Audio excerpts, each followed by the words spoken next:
Well, welcome to According to Sam, folks. This is episode 427. Thank you for joining me today. Hope you guys had a good weekend.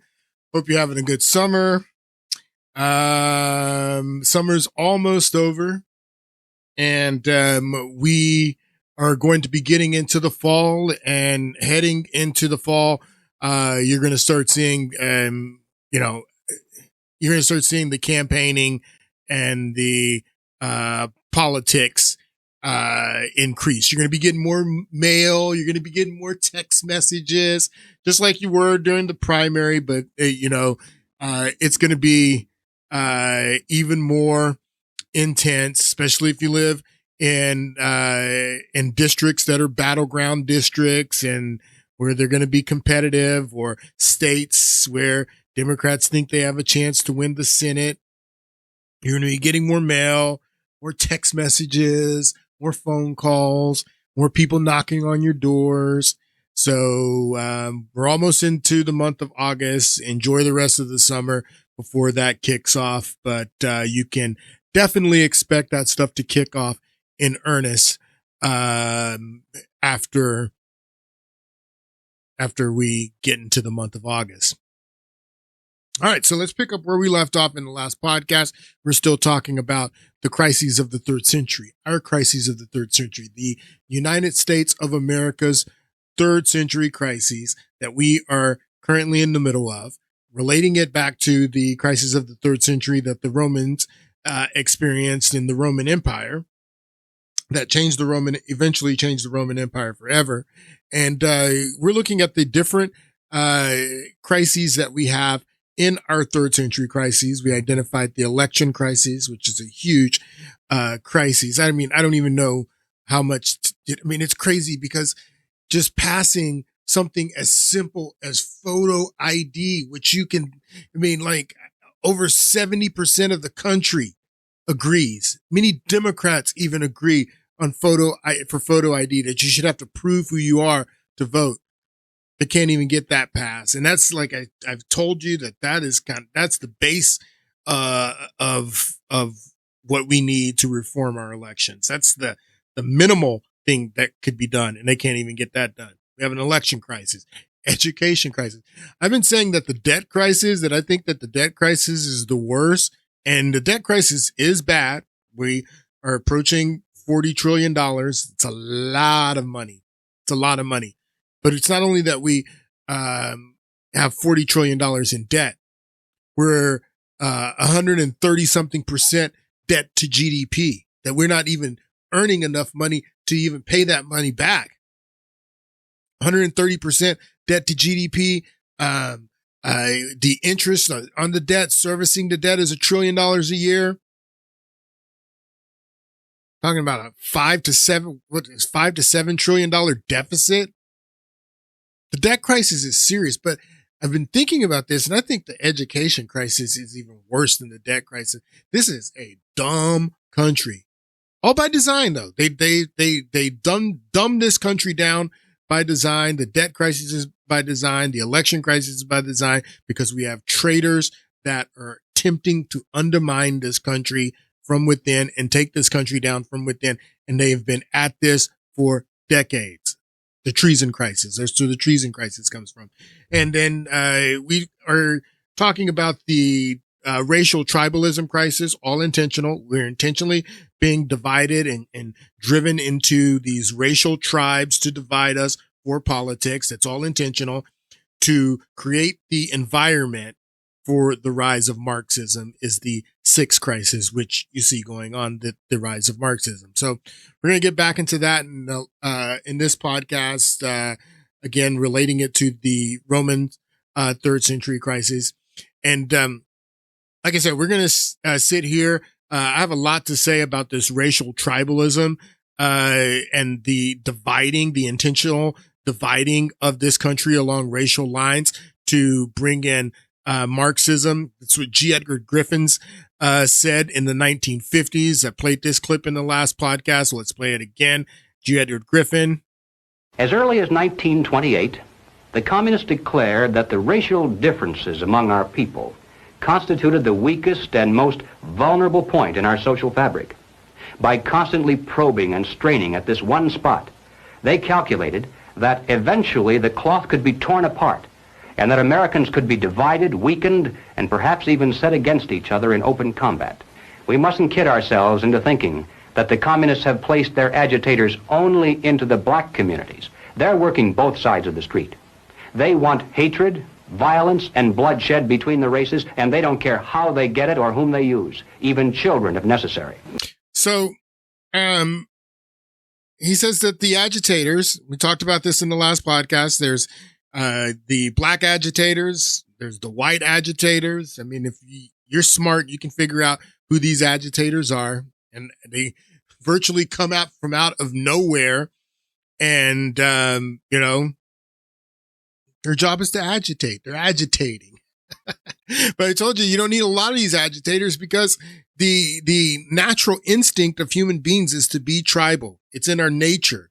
And when you have a collection of different people making up a nation, like there's no other nation in the history of the world like the United States, where you bring together different people from different cultures, from different areas, and you try to melt that together.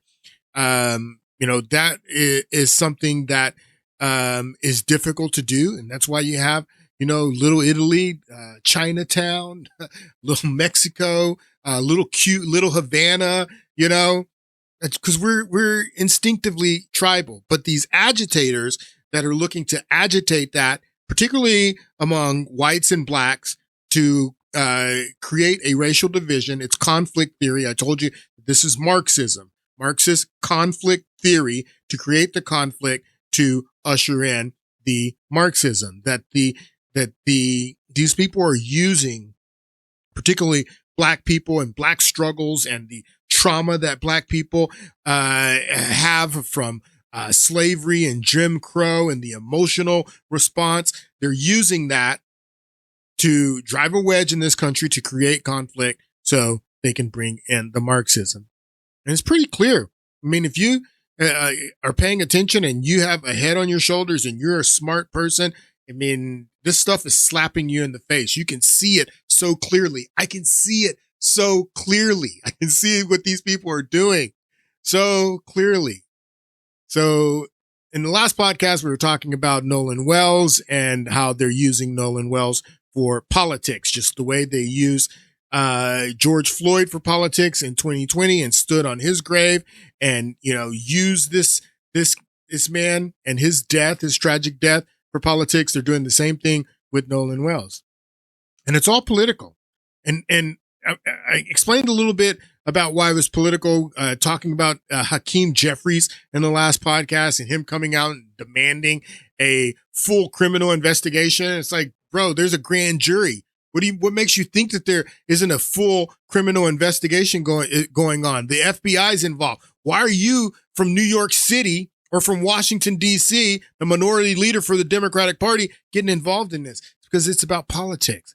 It's about politics. And another reason that you know it's about politics is because this guy right here, Mr. Derek Johnson, standing right there on Ben Crump's right shoulder. Who is Derek Johnson, people? Derek Johnson is the president of the NAACP. Johnson was born in Detroit. He attended Toluca College and studied at South Texas College of Law. He's a lawyer. He's Black Boule. He's a Q-Dog. Derek Johnson, head of the NAACP national chapter, and that is who is flanking Ben Crump here. It's like, well, I mean, that didn't have anything to do with politics. The NAACP is apolitical. They don't endorse candidates. They don't take a political side. They've always been. Because when the NAACP was founded, majority of black people voted Republicans. They were Republicans back then. So it's never had a political side, but oh, does it have a political side, Mr. Derek Johnson? Does it? Derek Johnson is the type of person that Booker T. Washington is talking about in his book, My Larger Education. And I read you guys the quote from My Larger Education where Booker T. Washington I wish I could read you the entire anecdote before the popular quote where he explains how this doctor who is getting rich off of treating this woman who he tells has cancer, but the woman doesn't really have cancer. And then the doctor's son goes to medical school, comes back and examines this woman and say, you don't have cancer. And then the father who's pretending to be a doctor this is the anecdote that Booker T. Washington is telling in the beginning of this, that the father who had sent his kid to medical school comes back and diagnoses the woman, say, you don't have cancer. So he's not going to be getting the money anymore for treating her for a cancer that she never had. That's the anecdote that Booker T. Washington says. And then he concludes, I'm afraid that there is a certain class of race pop problem solvers, is what Booker T. Washington said. He's talking about Derek Johnson. Actually, who he's really talking about, when I believe who he's talking about is W.E.B. Du Bois, who Derek Johnson is a model of W.E.D. Du Bois. W.E.D. Du Bois is one of the founders of the NAACP. He got all this money to support the NAACP from John Rockefeller and other wealthy white New York philanthropists. Booker T. Washington is likely talking about W.E.B. Du Bois, but he's talking about Derek Johnson as well. He says, I'm afraid that there is a certain class of race problem solvers who do not want the patient to get well. Because as long as the disease holds out, they may have not only a easy means of making a living, Derek Johnson. It's an easy means. As long as there's a racial problem and there's racial division in this country, this guy's going to have a job. This guy's going to have a job is what Booker T. Washington says. But he said, but if the patient gets well and there's no more racial strife and racial division, he says that because as long as the disease holds out, they have not only an easy means of making a living, but also an easy medium through which to make themselves prominent before the public. That Derek Johnson is not only getting rich off the racial strife and division, Derek Johnson becomes prominent. He's raised to prominence because of racial strife. Derek Johnson, what was Derek Johnson, the head of the NAACP, doing just 2 months ago in May? Derek Johnson is standing next to the minority leader, Democrat minority leader, Hakeem Jeffries, who they want him to get the gavel. He gets the gavel. You're going to hear, oh, the first black speaker of the House. You're going to hear that. You have to have all these first black Supreme Court justice, first black woman Supreme Court justice, first black man Speaker of the House, first black woman Speaker of the House. They got the first black President of the United States. They want the first black woman. This is the way they do things. This is the way they think. And they want this guy to get the gavel. And Derek Johnson's sitting there with him and the entire Congressional Black Caucus, all Democrats. That's why I say it's political. Yeah, and the NAACP will tell you that we're not political. You know, when we started, many of our members were Republicans. Now many of our members are Democrats. We're not political, is what he said. Then what are you doing standing there with only Democrats and Hakeem Jeffries? And what was this guy doing 2 months ago? He was calling for student athletes who were committed to SEC schools, namely football players that were committed to SEC schools, to transfer to other schools and to leave the SEC school, with the stated reason being that because of voting rights. This was after the Supreme Court ruled that you couldn't draw congressional districts based on race anymore. And they all started pouting. Oh my God, the Supreme Court is taking away power of black people. No, it's not taking away power of black people. It's taking away power of Democrats. Because you're all Democrats. Everybody in the Congressional Black Caucus is a Democrat. And Derek Johnson's standing there with them, and he's made this call 2 months ago for black football players, black athletes to transfer from SEC schools, stating that the reason that they're transferring is because of voting rights. And not a single, as far as I know, not a single athlete has transferred and stated that the reason that they're transferring is because black. And this is what the problem is. They have a serious, serious problem with black men. They have and I'm going to spell this out for you. I got plenty of time. I'm going to spell this out for you, that they have a serious problem with black men. Not a single young black man that is committed to the SEC schools to play football, not a single one heeded Derek Johnson's call to transfer from the SEC schools. This is a political objective. It's a political objective that advances Democrat power. And he frames it as it's black power, but it's not black power. It's Democrat power. This is what he's fighting for. NAACP Congressional Black Caucus are calling on black athletes and fans and no fans either. People are going to be people can't wait for the football games to start next month.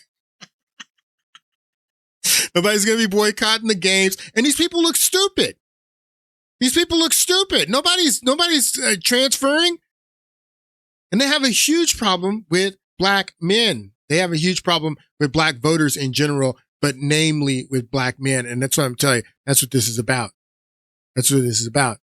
So now that no black athletes have heeded the NAACP, they've moved on to Nolan Wells. How can we use Nolan Wells politically?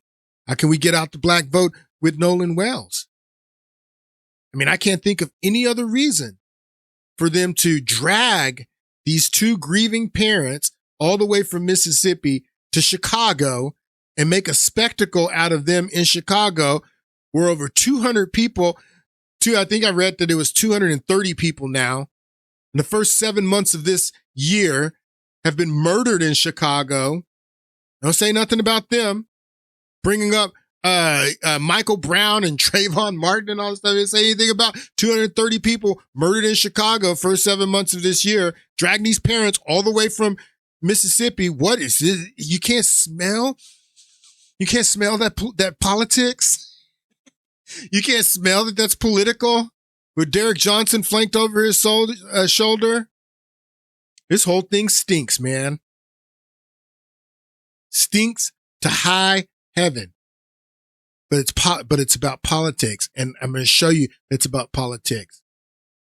Man, Brandon Tatum. If you guys don't know who Brandon, he goes by Officer Tatum. He's a former police officer, but he was friends with Charlie Kirk. I believe that Charlie Kirk, when he started Blexit was this movement to encourage black voters to think outside the box, and that you don't only have to vote Democrat because you were born in a family of everybody that votes Democrat, and you're black, and then you have to vote Democrat, and all that propaganda. And it was this move to get black voters to exit the Democratic Party, and it was called Blexit. Charlie Kirk started it with Brandon Tatum, and then Candace Owens was involved in that as well. And then Brandon Tatum has just really taken off, doing his own thing. Got a lot of criticism for coming out and supporting Israel when many in the Republican Party, and you've seen the whole dialogue of that Israel's running President Trump and running everything. And Brandon Tatum came out and defended. So they started calling him Officer Talmud. Anyway, and that's all fun and everything, but now he's drawn some real fire to the point where I believe that Brandon Tatum's life is in danger. I really do. I do, because this guy, they're trying to demonize this guy in a way that first they demonize you and then, you're gone, because he's effective. He's over the target. And he made so many people angry because he went down and did interviews with these white kids that are being demonized all over the media just because they were friends with Nolan Wells, and Nolan Wells rode out to Horn Island with these guys. And when they had to leave because their boat's taking on water and it's sinking, and they're like, we got to get out of here. We don't want to get out of here. We want to stay and have a good time with you, Nolan Wells. We see everybody is out here partying and having a good time. This is in the middle of the party. We don't want to leave the party. We have to leave the party because the boat's taking on water. And they say, Nolan, we know the party's still popping. It's the middle of the day on the 4th of July, 250th anniversary of the signing of the Declaration of Independence. We know that you still want to stay out and party, but we got to go, buddy, because the boat's taking on water. Nolan's, no, I don't want to go. I want to stay. The party's still popping. I'm sorry that your boat's taking on water, but I'm going to stay and get a ride back with another boat because there were hundreds of boats back there, is what Nolan told these guys. And everybody demonized these guys. These were his friends. So Brandon Tatum says, I'm going to go. I'm going to talk to these guys. And people were so angry that Brandon Tatum also offered to interview Benjamin Crump, and Benjamin Crump gave him all these excuses of why he didn't want to interview Brandon Tatum. The last thing Benjamin Crump wants is to have anything to do with an interview with Brandon Tatum. But Brandon Tatum did, and he showed proof that he reached out to Benjamin Crump and said, we want to talk to you too. We're just trying to get to the bottom of this. But people were so angry that he went out calling him coon, calling him all this other stuff because he went out and interviewed the white kids and got their perspective and their side of the story. So, Brandon Tatum, he's been doing these debates that Stephen A. Smith has been hosting with other black boule leftists, and Brandon Tatum has done several of these where Stephen A. Smith is trying to act like he's a objective moderator, but it's actually, if you watch these things, it's actually 2-on-1, because if you think that Stephen A. Smith is objective, then you've been fooled. Stephen A. Smith is a black leftist, just like this guy Charles Coleman is a black leftist.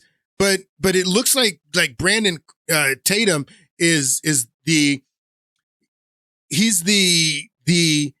person that is going out and he's representing black conservatives. But there's many others. It's not just him, but he seems like the face of black conservatives, black MAGA. Brandon Tatum is the guy, and he has drawn a lot of fire recently. So he's on with Fredo here, Chris Cuomo, on News Nation. And I want you to listen to what Chris Cuomo says to Brandon Tatum in the beginning of their interview. This is hilarious. Take a listen. So let me address the optics issue here first, which is weird. It's an optics issue. Why is it an optics issue? Why is it an optics issue that you're interviewing Brandon Tatum? It's not an optics issue when you have Stephen A. Smith on. You and Stephen A. Smith chop it up all the time. Why is that not an optics issue? But it's an optics issue with Brandon Tatum that he has to address. Fredo here. Take a listen. So let me address the optics issue here first, which is weird for a white guy to say this to a black man. But there are people in the black community. Now, listen to the way he phrases it. This is the way he phrases it. Fredo's smart. Fredo's a lot smarter than Joe Biden. Fredo is a lot smarter than Joe Biden because Joe Biden said the same thing that Fredo is saying here to Brandon Tatum, but he didn't position it the way Fredo's doing. Fredo's not saying that this is coming from me. This is coming from other black people. And when Joe Biden says it to Leonard here, when Joe Biden says you ain't black to Leonard, Joe Biden's heard that in black circles. Joe Biden's been in rooms with black people from the Congressional Black Caucus, boule black people like Derek Johnson and others. Joe Biden's been in a room with them, and Joe Biden has heard these clowns say that, oh, if if you're voting for Trump, if you are conservative, then you ain't black. That's why Joe Biden said it. It didn't just come from Joe Biden. Joe Biden's heard that from other black people, and he was feeling himself. He was in his own house. This was during COVID. He's campaigning and doing, Zoom call after Zoom call as he's campaigning. Don't have to go anywhere. And he's in his own house. He's probably not even wearing any pants. And he's feeling himself. And he's heard this in other, in around other black people that support him, that you ain't black if you support Trump. So that's why he said it, because he was feeling himself. But Cuomo, here, let's listen to Joe Biden say it to Leonard again here. Listen, you got to come see us when you come to New York, VP Biden. I will. It's a long way until November. We got more questions. You got more questions, but I tell you, if you have a problem figuring out whether you're for me or Trump, then you ain't black. You ain't black. To do it. You ain't black. You have a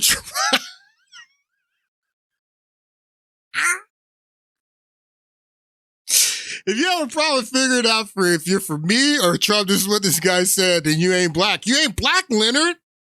You ain't black, Leonard, if you're questioning Joe Biden. Well, this is what Fredo says to Brandon Tatum at the beginning of their interview. Let me address the optics, because there's an optics issue. I don't know why. But he doesn't say that I'm saying it. He's saying that people in the black community would say, you ain't black. Put me on. So let me address the optics issue here first, which is weird for a white guy to say this to a black man. It's stupid, but not weird. There are people in the black community who are going to say, I can't believe you had that Brandon Tatum on. He's not a real black guy. He attacks the black cause. It doesn't matter that he's black. He's worse than a white racist. He's not a real black guy. He's not a real black guy. He attacks the black cause. What's the black cause? You mean the Democrat cause? Figuring out whether you're for me or Trump, and you ain't black. You ain't black. You ain't a real black guy, Leonard. You're not a real black guy, Tatum. This is what I'm saying. When you got Fredo doing segments like this with Brandon Tatum and the other people that have been defaming him all online for doing nothing but going and interviewing these white kids and getting their side of the story, also offering to interview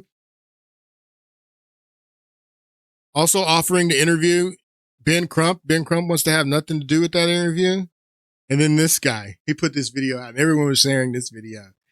These are slave patrols. This is what they used to do back in the slavery. When a slave would escape the plantation, they would get the hounds and they would get the scent of this runaway slave, and they would get the hounds to pick up this scent, and they would take the hounds out and they would chase after this runaway slave with hounds and horses and torches and find the slave to bring him back to the plantation. That's what this guy, his name is Secret Service Sam. Secret Service Sam. And everybody was sharing this video from Secret Service Sam about Brandon Tatum, but it's not only about Brandon Tatum, about Officer Tatum. This is a larger issue, which I'm going to show you here in a moment, that transcends Brandon Tatum, that if they allow Brandon Tatum to escape from the plantation, and not only escape from the plantation, to come back to the plantation and tell the other slaves, hey, you don't have to be a slave anymore. You can escape just like me.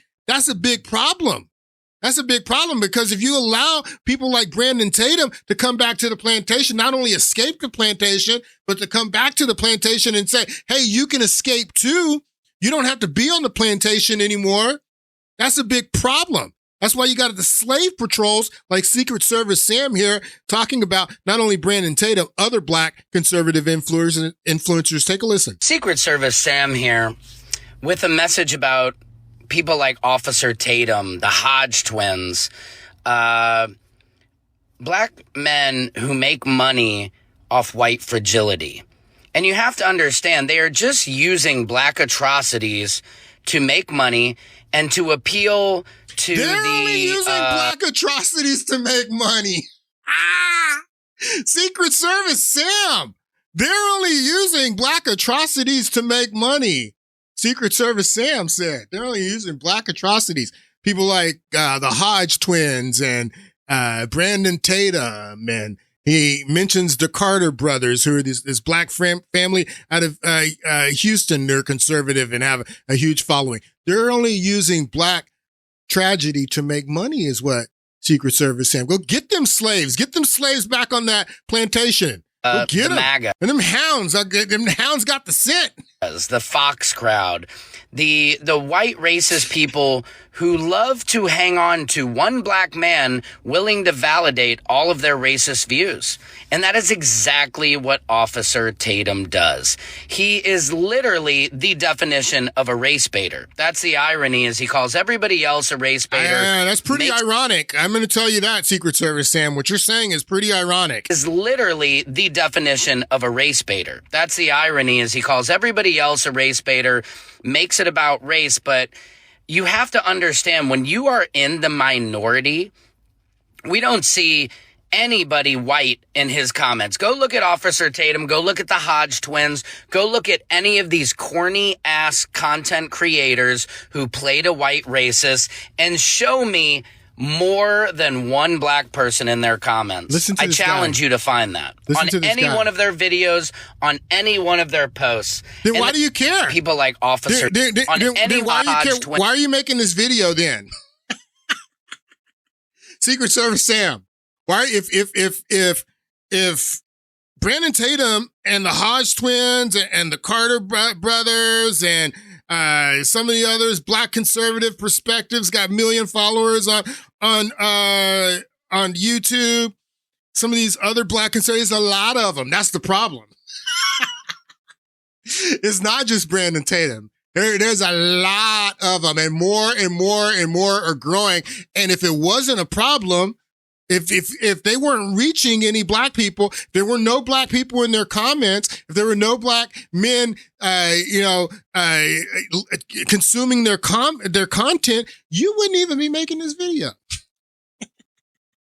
The reason you're making this video is because you know that Brandon Tatum and the Hodge twins and black conservative perspective and the Carter brothers and the many other conservative black influencers, you know that they're effective and they are making a difference. And I'm going to show you by the numbers here in a moment that they're making a difference, but you know they're making a difference. You know it because you're making this video. You wouldn't even be making this video if they weren't making a difference. But you have to understand, when you are in the minority, we don't see anybody white in his comments. Go look at Officer Tatum. Go look at the Hodge twins. Go look at any of these corny ass content creators who played a white racist, and show me more than one black person in their comments. I challenge you to find that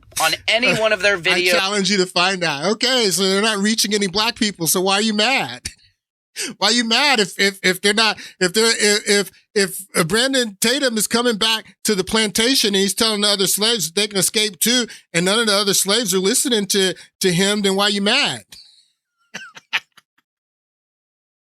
Why are you mad, Secret Service Sam? On any one of their posts. And they're always the first to say, let's not make this about race, because that comforts white racist people. And then they get a huge crowd because of the way they're willing to speak, because they get a huge crowd. No black people though. Not a crowd of black people, huh? But they got a huge crowd, but no black people in that crowd is what this guy's saying. No, this guy is expressing and this guy's probably one of those agitators that I told you about. He's expressing a frustration that the Democratic Party has right now. They have a problem, a huge problem with black men. It's a huge problem. People like Brandon Tatum and the Hodge twins and the Carter brothers and black conservative perspective and the many others that's a huge problem with them, for them, because it's about power, people. It's about power. How much time do I have? I got plenty of time. James Clownburn, 86 years old. This guy's 86 years old. He's been in Congress since maybe the 1980s. Let's see when he was first. How long has this fool been in Congress? 1993. Been in Congress since 1993. 86 years old, this guy. This guy did an interview with Vox over the weekend. And boy,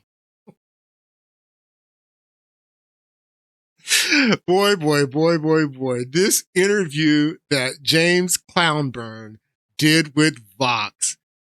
I mean, I was floored by this. I was floored. I wish I could play more. I mean, I'm going to play quite a bit of it because I have to play at least 5 or 6 minutes of it. This is the end of the interview. You see the headline here. Boomer politicians won't retire. Guys, 86 years old. All these Democrats. Nancy Pelosi, 80. I see she's 82. Maxine Waters. It's not just Democrats either. We got them in the Republican Party. And folks, Mitch McConnell's dead. Sorry. Sorry to tell you that. But it's not only Mitch McConnell, but they have a lot more. If you're a Democrat right now, choosing between a party led by octogenarians like James Clownburn or socialists, those are your choices. You're in a rock and a hard place, in between a rock and a hard place. But this interview, that he admits in this interview that he didn't know what ChatGPT was until last week. ChatGPT. How are you supposed to legislate on AI and you don't even know what it is? The interviewer actually asked him that. How are you supposed to legislate on this new technology when you don't even know what it is? Just found out last week. 86 years old. Boomer politicians who won't retire. So he won't retire. He's not only 86 years old, he's running for another term in November. He says he's not going to retire because it's up to the voters. And he's absolutely right, quite frankly.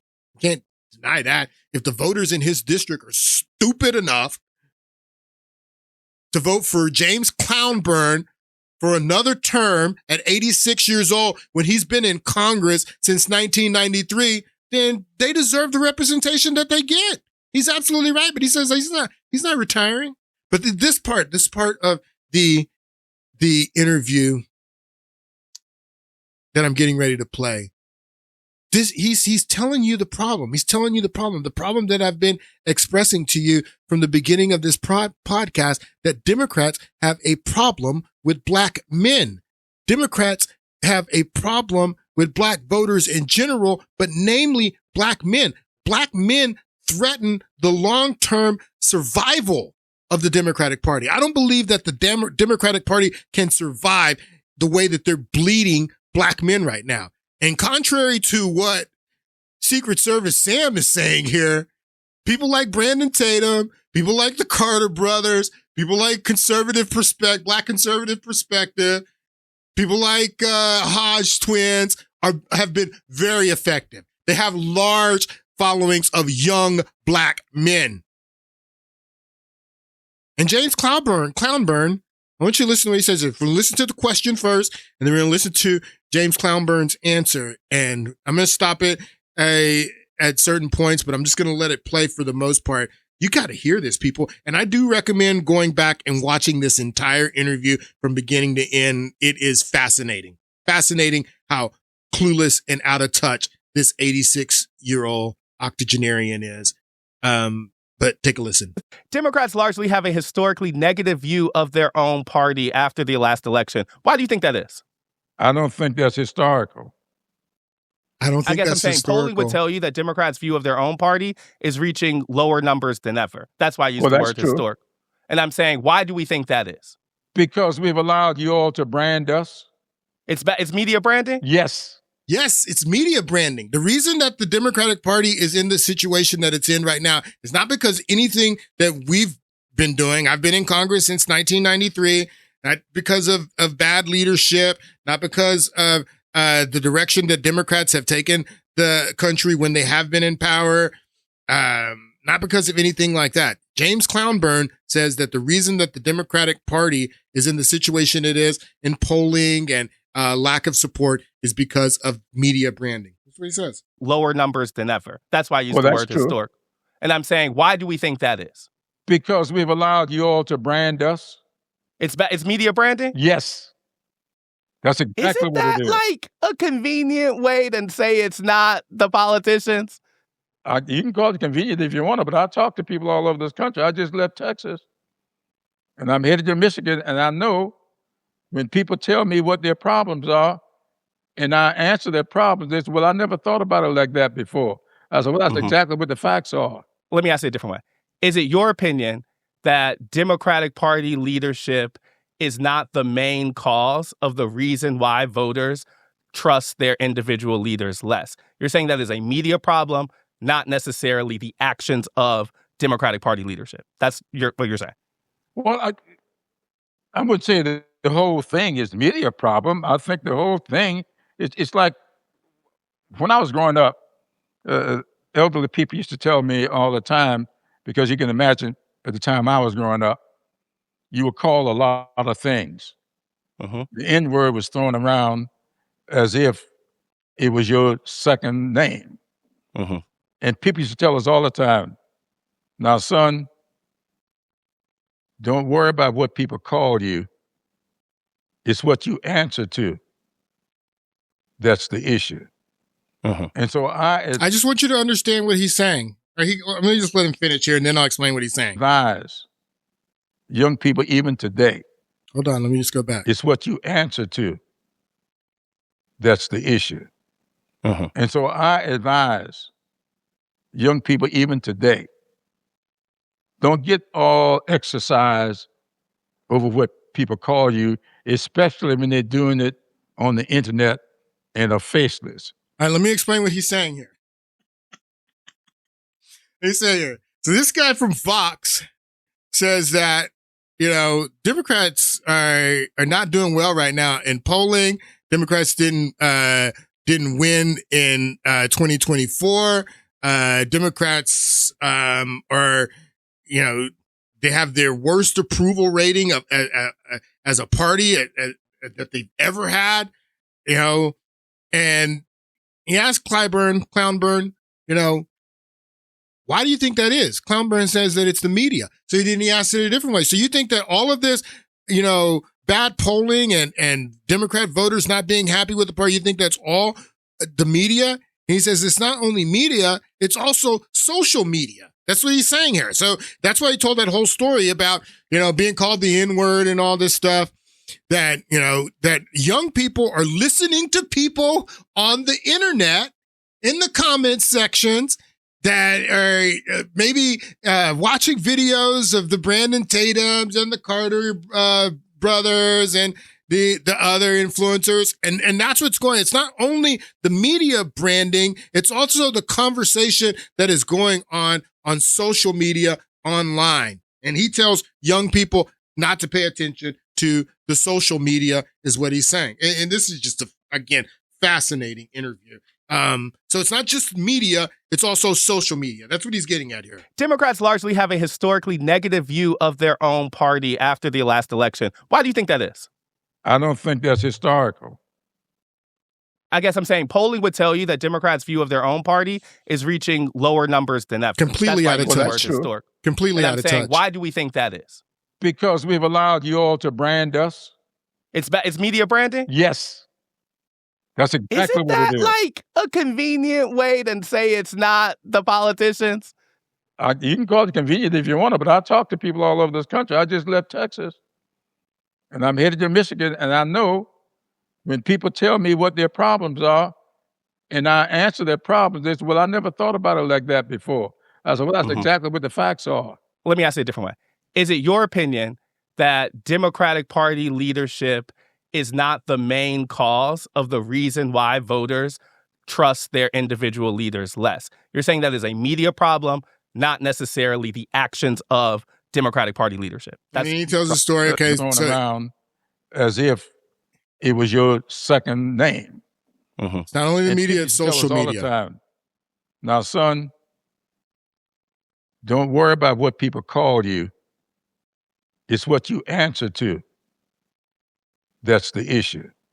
And so I advise young people even today, don't get all exercise over what people call you, especially when they're doing it on the internet and are faceless.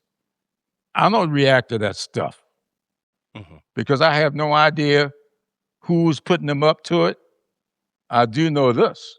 I do know this. Now, this is the important part. This is the important part. I do know this. I do know this, James Clownburn. Who's putting them up to it? I do know this. There are a lot of black people who are out here supporting Trump.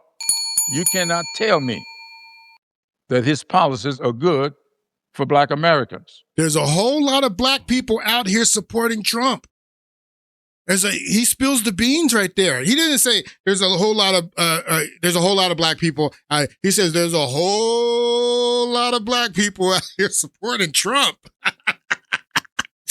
They're getting it from the internets. That's what he's talking about. That's what he's saying. There's a whole lot of black people. That's the problem. There's a whole lot of black people out here supporting Donald Trump. On the internet and are faceless. I don't react to that stuff because I have no idea who's putting them up to it. I do know this. There are a lot of black people. There are a lot of black people. There are a lot of black people out here supporting Trump. I have no idea who's putting them up to it. I do know this.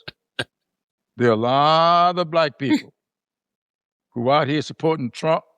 You cannot tell me that his policies are good for black Americans. Your policies are not good for black America. Your policies haven't been good for black America. Bro, you've been there since 1993. What's your district look like? How's black people been? And then listen to what he says. You got to listen to more of this. This is just crazy. Are they? So why are black people supporting him? It might be because the Democratic Party hasn't delivered. Like, it might be just because clueless. This guy's the so clueless. Years of investment in neoliberal Democratic politics has not changed their communities, right? Like, couldn't they be voting not just for Republicans, but against Democrats? Well, don't vote at all. Isn't that what you said? Wow.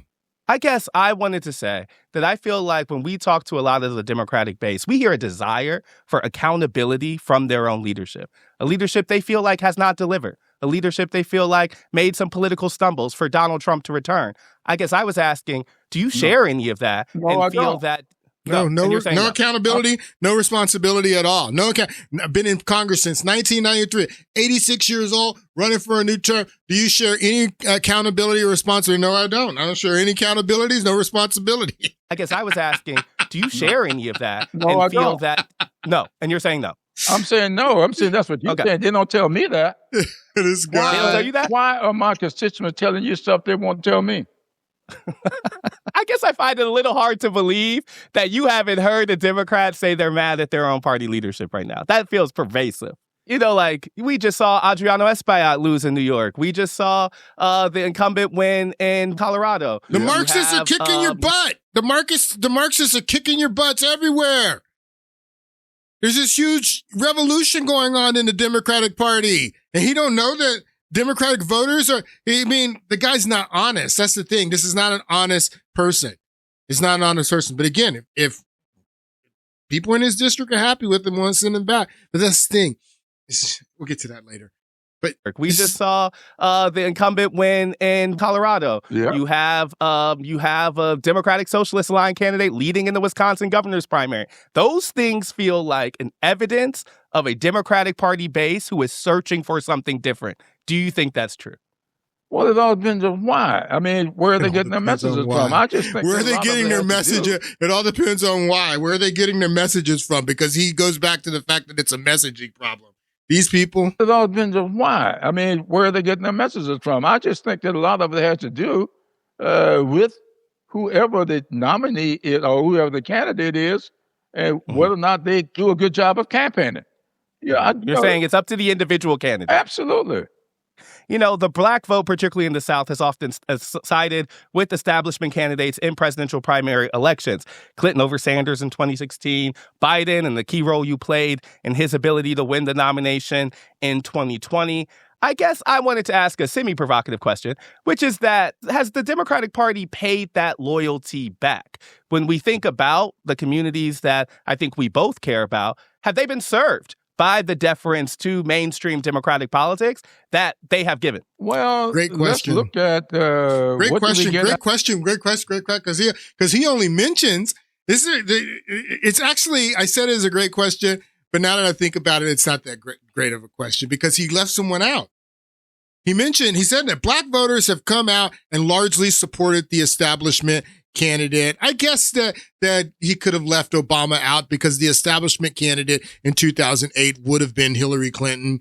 But he says that the black voters, they largely supported Hillary Clinton. They largely supported Hillary Clinton in 2016, not in 2008.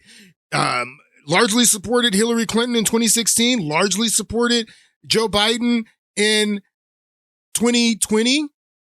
Did they get a return on that? Did they get anything for that? And I would say you have to include Obama in that as well, because in 2008 and in 2012, the black community, over 90% voted for Barack Obama. What did we get for that is what the question is. What do we get for voting for Democrats? James Clownburn, you've been in Congress since 1993. What do we get for voting for Democrats? Great question. Party paid that loyalty back. When we think about the communities that I think we both care about, have they been served by the deference to mainstream Democratic politics that they have given? Well, let's look at what do we get out of our support for Biden? What do we get? What do we get out of our support for Obama? What do we get? What do we get? Well, just look at their agenda. What do we get? What do we get? You don't think that Obama offered a big enough payback? What do we get? What do we get? What do we get from Obama? What do we get from Obama? What do we get? What do we get, Clownburn? What do we get from Biden? He says, you don't think we got anything from Biden? You don't think we got anything from Obama? Start naming it. What do we get? What do we get? We can get nothing. Nothing at all.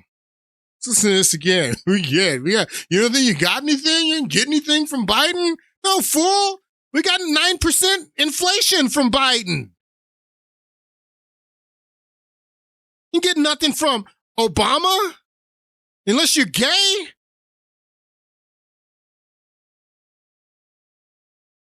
By the deference to mainstream Democratic politics that they have given. Well, let's look at what do we get out of our support for Biden? Mm-hmm. Mm-hmm. What do we get out of our support for Obama? Mm-hmm. Mm-hmm. Yeah, what we get? Just look at their agenda. You don't think that Obama offered a big enough payback? This is crazy. You don't think that Biden, with his rescue plan? Rescue plan. Your rescue plan is why we went into inflation. It was $2 trillion in spending that they told you was going to cause inflation, and it caused inflation. We had to pay 9% inflation because of his rescue plan, fool. This guy is so out of touch. You got to go and watch this entire interview. I was just blown away by this interview. And the guy is running for another term, 86 years old, been there since 1993. Democrats have a huge problem. But the biggest problem is when he said a whole lot of black people voting for Donald Trump. A whole lot of black people are leaving the plantation. That is a serious problem for them. It's a serious problem. It's a problem that I identified long ago, back in 2023. I wrote this article on my Substack. I wish I could read it to you. I'll probably read some of this on Monday when we get back into this, or on Friday when we get back into this. But I wrote this article, Niggers for Trump, 2024. And the title of this article that I wrote in the Substack comes from this shirt that this guy was wearing when in Atlanta, when Trump was indicted for the first time, and the first mug shot when they tried to railroad him in Georgia, Fannie Willis, and this guy came out with this shirt, Niggers for Trump. So that's why I titled my article Niggers for Trump, because of his shirt. And I explain all of this. If you guys want to read it before we do the podcast on on Friday because I'm probably going to read, but I explain all this. I explain everything, the whole problem with the Democratic Party and how the survival of the Democratic Party is in jeopardy because they're bleeding black voters, namely black men. A whole lot of black people are supporting Trump is what James Clyburn said. That's the issue. That's the major issue. That's why Crump and Johnson, Derek Johnson, are using Nolan Wells for politics. That's why Johnson was with the Congressional Black Caucus calling for NCAA student athletes to transfer from SEC schools. All of this is about politics, and all of it's about power. Let's spell it out for you, but we'll get into this article in the next podcast. It's all here in the Catalyst data. The Catalyst data which explains, this is a comprehensive report that explains, breaks down demographic data, turnout data, all this important information about the 2024 election. And you can see here, you can go down here to white voters, black voters, Latino voters. Let's go to black voters. Let's look at what black voters says. Black voters. You can see here. Oh, hold on. Let's listen, because you got to listen to this part of what James Clyburn says before we get into the Catalyst data. Listen to what he says here. Infrastructure bill. What lessons did you take from the Biden administration? Like political lessons. Like, was there any political lesson you think there is to take from an administration whose central goal was to stop Donald Trump's return? And here we are. And he stopped it.